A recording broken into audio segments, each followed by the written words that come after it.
국내에서 뚜렷한 증가세를 보이고 있는 주의력 결핍 과잉 행동장애, 일명 ADHD. 최근에는 혹시 나도 성인 ADHD가 아닐까라고 의심하는 분들도 적지 않습니다. 과연 어떤 증상이 있을 때 ADHD를 의심해 볼 수 있는지, 그리고 ADHD가 맞다면 어떻게 해야 하는지를 말씀드리려고 합니다.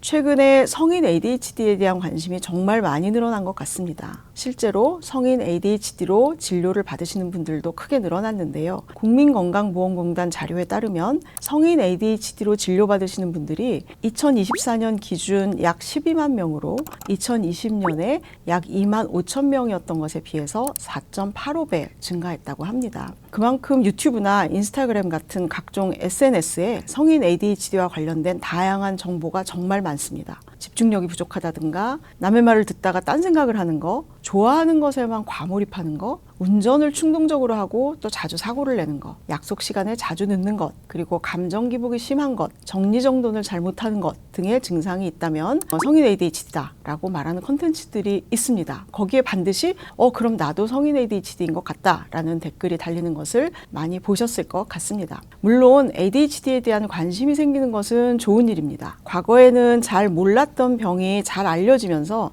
정말로 도움이 필요한 분들이 적절한 치료를 받을 수 있게 됐기 때문이죠. 과거에는 단지 성격의 이상, 태도의 문제라고 생각했던 것들이 이제는 어느 정도 치료가 가능한 의학적인 문제라는 것이 밝혀진 것도 다행스러운 일입니다. 하지만 정신건강의학과 교수로서 최근의 흐름이 한편으로는 조금 우려가 되기도 합니다. 그 이유는 첫 번째, 행동에 대한 원인을 섣불리 ADHD로 단정하면 실제로 더 도움이 필요한 다른 정신건강 문제들을 놓칠 수 있기 때문입니다. ADHD처럼 집중력 부족, 주의산만함, 잦은 실수를 유발하는 다른 원인들도 많습니다. 생각해보시면 자주 겪을 수 있는 아주 일상적인 원인으로는 수면 부족, 스트레스, 과로 또는 신경 쓸 일이 너무 많은 것, 그런 아주 일상적인 이유들도 있겠죠. 그것보다 더 중요한 원인들로는 우울장애나 불안장애와 같이 다른 정신건강 문제들도 있을 수가 있습니다. 그런데 이런 것들을 제대로 찾아서 제대로 진단해서 치료하지 않으면 겉으로 드러나는 문제들은 어느 정도 개선될지 모르지만 더 중요한 정신건강 문제들은 나도 모르는 사이에 점점 더 심각해질 수도 있겠죠. 두 번째는 첫 번째 문제와도 관련이 되어 있는 것입니다. 나에게 필요하지 않은 약을 복용하면서 정작 필요한 약물 치료는 받을 수 없게 된다는 사실입니다. 우울증, 불안장애, ADHD 그리고 다른 정신건강 문제에 쓰이는 약물들은 서로 전혀 다릅니다. 물론 ADHD 치료제로 쓰는 약물들이 실제로 무기력이 굉장히 심한 우울장애 환자들에게 치료약물로 보조적으로 사용하기도 할 정도로 일부에서 우울 증상이나 에너지 저하를 개선하는 효과가 있기는 합니다. 하지만 이런 진단적인 원인에 따른 약물 치료를 하지 않은 경우에 문제가 잘 해결되지 않을 뿐만 아니라 나에게 필요하지도 않은 약을 오래 복용하는 결과로 이어질 수도 있겠습니다. 조금은 맥락이 다른 얘기지만요. 최근에는 청소년이나 대학생들 사이에서 소위 공부 잘하게 만드는 약이다 라면서 ADHD 약이 오용되는 사례들도 많이 보도가 되고 있습니다. 그만큼 ADHD 치료약물은 오남용에 대한 우려가 상대적으로 많다는 뜻이겠죠. 우려되는 이유 세 번째는 성인 ADHD 진단이 많아질수록 ADHD가 조금 가볍게 소비되는 경향들이 생긴다는 것입니다. 그 결과로 오히려 진짜로 ADHD를 갖고 계신 분들이 오랜 기간 겪어온 고통이 좀 간과되기가 쉽습니다.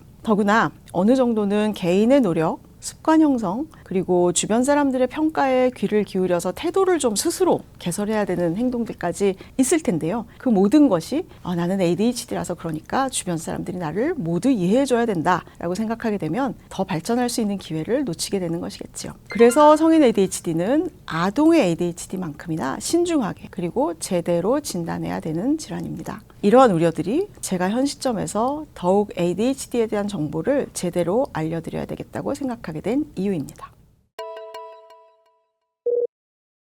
그렇다면 실제 성인 ADHD의 진단 기준은 무엇일까요? 실제로 성인의 ADHD는 아동의 ADHD의 연장선상에 있는 것이기 때문에 진단 기준은 아동의 ADHD와 원칙적으로 동일합니다. 다음 보여드리는 증상들 가운데 주의력 결핍과 과잉행동 충동성 영역별로 5가지 이상의 증상이 만 12세 이전에 시작해서 2개 이상의 장소에서 나타나면서 6개월 이상 지속될 때 진단을 내릴 수 있습니다. 아동의 경우에는 영역별로 6가지 이상의 증상이 나타나야 진단을 내립니다. 하지만 17세 이상의 청소년 성인에서는 성장하면서 증상의 양상이 변화하기 때문에 5가지 이상만 해당돼도 진단을 내립니다. 이런 진단 기준들을 기반으로 ADHD 가능성을 1차로 선별하는 도구들이 있습니다. 여기서는 WHO와 하버드 대학교가 함께 개발한 성인 ADHD 자가 척도를 소개해 드리려고 합니다.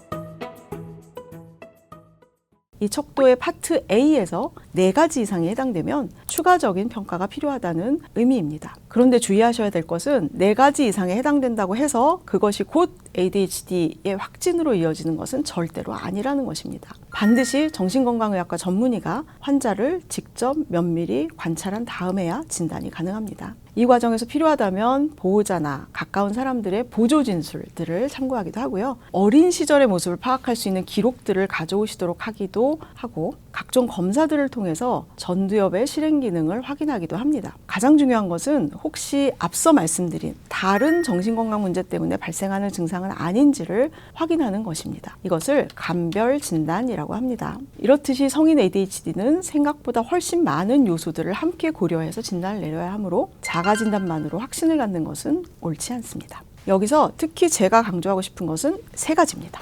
제가 과거의 기록을 참고한다고 말씀을 드렸습니다. 첫째는 증상이 발생한 시기가, 다시 말하면 이런 행동 양상이 시작된 시기가 매우 중요하기 때문입니다. 이런 특성들이 반드시 아동기에 시작되어야만 ADHD로 진단할 수 있습니다. 어렸을 때는 이런 행동이나 특성이 전혀 없었는데 성인이 돼서 앞에 말씀드린 행동이나 인지적인 특성들이 발생했다면 ADHD가 아닌 다른 곳에서 원인을 찾아야 합니다. 2번째, 증상이 2가지 이상의 상황에서 나타나는지의 여부입니다. 예를 들어서 집에서는 산만하지만 직장이나 학교에서는 아무런 어려움이 없다거나 그 반대의 경우라면 마찬가지로 ADHD가 아닌 다른 문제의 가능성을 확인해야 하겠습니다. 3번째는 모든 정신건강 문제의 공통적인 건데요. 이런 증상들이 실제로 학업이나 직장이나 대인관계 같은 데서 지속적인 문제를 유발해야만 진단을 내릴 수 있습니다. 평소에 일시적으로 집중력이 조금 떨어질 때가 있다고 해서 또는 가끔 안절부절 못한다고 해서 가끔 감정 기복이 조금 있다고 해서 곧 ADHD라고 진단해서는 안 되는 것이죠. 성인 ADHD로 정신건강의학과에서 진단을 받았다면 그 다음부터는 약물 치료와 비약물 치료, 약물이 아닌 치료를 병행해서 치료합니다. 그런데 여기서 가장 중요한 것은 약물 치료입니다. 가장 효과적인 치료이죠. 약물은 전두엽의 기능을 활성화시켜서 뇌가 더 잘 집중하게 돕고 집중력이 유지되는 시간을 늘리고 충동과 과잉 행동을 억제하는 데 도움을 줍니다. 가장 흔하게 쓰는 약물은 중추신경 자극제라고 하는 약물들입니다. 여기에는 크게 메틸페니데이트 계열의 약물 그리고 암페타민 계열의 약물이 있습니다. 2약 모두 도파민과 노에프네프린의 작용을 조절하는데 우리나라에서는 메틸페니데이트 계열의 약물만 처방이 가능합니다. 중추신경 자극제에 효과가 없거나 부작용이 많다면 노에프네프린에 작용하는 비자극제라는 계열의 약으로 바꿀 수도 있습니다. 대표적인 비자극제로는 아토목세틴, 클로니딘 같은 약물들이 있습니다. 뇌의 대표적인 신경전달 물질 가운데 하나인 도파민은 집중력을 유지시키고 목표지향적인 행동을 하게 하고 행동의 시작과 지속에 영향을 줍니다. 노에프네프린은 각성 수준을 조절하고 주의를 집중시키고 환경에 대한 민감도를 조절하는 등의 역할을 합니다. 따라서 약물 치료의 목적은 이 2가지 신경전달 물질을 조절해서 ADHD의 증상이 개선될 수 있는 기반을 만드는 것입니다. 중추신경 자극제는 가장 흔히 쓰이는 약이긴 하지만 모든 약물이 그렇듯이 부작용에 대한 면밀한 관찰이 필요합니다. 흔한 부작용으로는 불면, 식욕감퇴, 가벼운 위장불편감 같은 것들이 있을 수 있고요. 흔하지는 않지만 잘 살펴야 되는 부작용으로는 심박수 증가나 혈압 상승, 정서 변화, 기분 변화 같은 것들이 있을 수는 있겠습니다. 아주 드물기는 하지만 이미 조금 취약한 정신건강 문제를 갖고 있는 분들이 복용할 경우에는 환각이나 망상 같은 것도 발생할 수 있다는 보고가 있습니다. 부작용이 발생했다면 용량을 조절하거나 약을 바꾸게 되겠죠. 여기서 기억하셔야 할 것은 ADHD에 도움을 주기 위한 약은 매우 다양하고 효과와 부작용 모두가 개인차가 매우 크다는 사실입니다. 그렇기 때문에 약물치료 전반에 걸쳐서 전문가인 의사와 약물치료 후의 변화에 대해서 면밀하게 상담을 하셔야 합니다. 남용 위험에 대해서는 조금 짚고 넘어가고 싶습니다. 중추신경 자극제를 복용하면 일시적으로 각성이 좀 일어나고 피로도 감소하고 집중력이 올라가는 것을 경험하게 됩니다. 그래서 ADHD로 진단을 받지 않았음에도 불구하고 다양한 목적으로 이 약을 남용하게 되는 경우가 간혹 있습니다. 이미 많은 미디어에서 이런 우려들을 다뤄왔죠. 하지만 명심하셔야 될 것이 있는데요. 바로 이 중추신경 자극제는 취약한 뇌의 기능을 보완하도록 만들어진 것이지 이미 정상적으로 기능하는 뇌가 더 잘 일할 수 있도록 만들어진 약은 아니라는 사실입니다. 예를 들어서 시력이 낮은 경우, 근시를 갖고 있는 경우를 생각해 보시면 이해하기 쉬우실 것 같아요. 근시에 안경을 끼는 것은 멀리 있는 사물을 더 잘 보게 도와주지만 정상 시력인 상태라면 안경을 낄 필요도 없고 낀다고 해서 더 잘 보게 될 일도 없겠죠. 전문의의 처방과 관리하에 쓰이지 않는 약은 독이 될 수도 있음을 꼭 명심해 주십시오. 대표적인 비약물 치료로는 인지행동 치료를 꼽을 수 있겠습니다. 인지행동 치료라는 것은 사람의 감정, 생각, 행동의 상호작용을 이해하고 비효율적인 패턴을 교정해서 실제로 삶에서 기능을 개선하는 치료법입니다. 조금 복잡하게 들리시죠? 쉽게 한번 예를 들어 설명을 드려보겠습니다. 해야 될 일인데 자꾸 미루게 되는 경우, ADHD의 아주 특징적인 행동 중에 하나죠. 많은 분들이 이럴 때, 특히 ADHD 가진 분들이라면 더 심하게 이건 도저히 엄두가 안 나. 지금 시작해도 어차피 못 끝낼 거야 라는 생각을 먼저 합니다. 이런 생각은 불안과 압박감을 만들어내고 그게 결국은 회피 행동, 유튜브를 보거나 잠을 자거나 다른 일을 하는 행동으로 이어지게 되겠죠. 그리고 미룬 결과물을 보면서 또 다시 나는 역시 안 돼. 자신을 비난하게 됩니다. 인지행동 치료는 바로 이 연결고리를 다뤄주는 것입니다. 해야 될 일을 미루는 나 자체를 문제로 보는 것이 아니라 이것을 잘 해체해서 그 앞에 어떤 생각이 있었는지, 그 생각이 어떤 감정을 만들었는지, 그리고 그 감정이 어떤 행동으로 이어졌는지를 하나하나 짚어보는 치료입니다. 그리고 완벽하게 할 필요는 없어. 10분만 해도 의미 있어. 와 같이 생각을 조금 더 현실적인 방향으로 바꾸고 과제를 아주 작은 단위로 쪼개서 실제로 시작하고 실행할 수 있도록 행동 전략을 설계하는 것에서 도움을 줍니다. 이렇게 생각이 바뀌면 감정이 달라지고 감정이 달라지면 행동도 달라진다는 것에 착안해서 이것을 체계적으로 구성한 것이 인지행동 치료입니다. 생활기술 훈련도 도움이 됩니다. 막연하게 이거 오늘까지 해야지 라고 생각하는 대신에 과제를 해야 할 일을 아주 작은 단위로 나누고 이 나눈 단계마다 구체적인 시간과 행동을 정하는 연습을 하는 것이죠. ADHD를 가진 사람들이 가장 어려워하는 것 중에 하나가 과제의 우선순위를 정하고 내가 가진 시간과 자원을 거기에 맞게 분배하는 것입니다. 어떤 일을 실행에 옮기기 전에 하루 일과의 우선순위를 적어보고